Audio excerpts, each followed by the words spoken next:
A judge says that Uber does not have to make their drivers employees. Let's talk about it.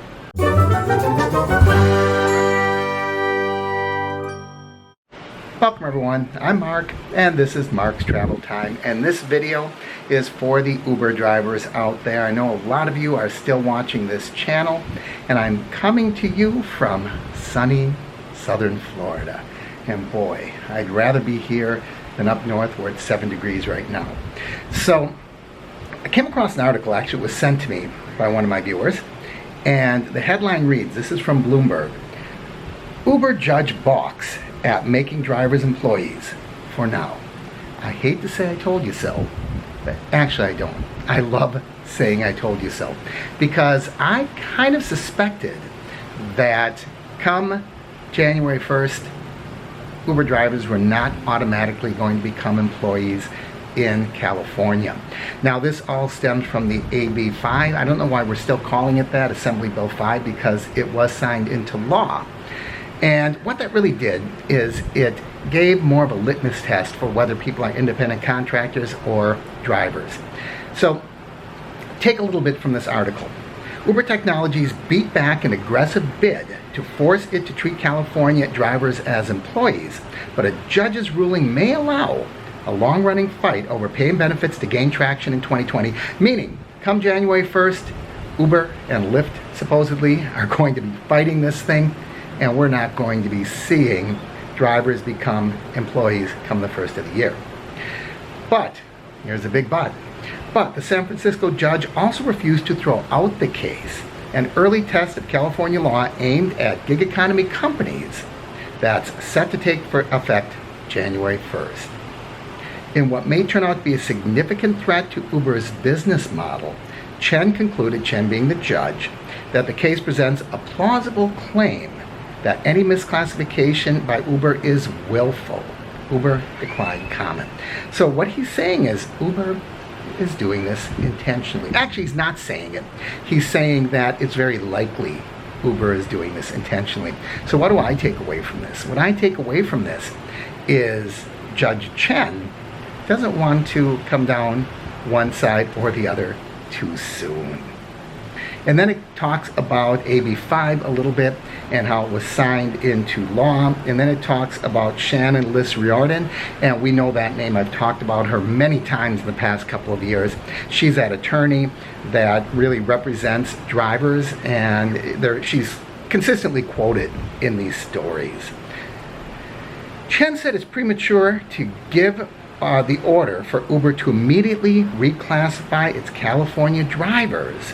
That arbitration agreements they signed barring them from pursuing their grievances in court will likely diminish the number who could benefit, which a judge says is still ill-defined. So it's going all the way back to some people that tried to early on take these things to court and become employees. I'm still not convinced that drivers in California necessarily want to be employees. I think what they want are better working conditions and better pay. And that's a far cry from necessarily being an employee.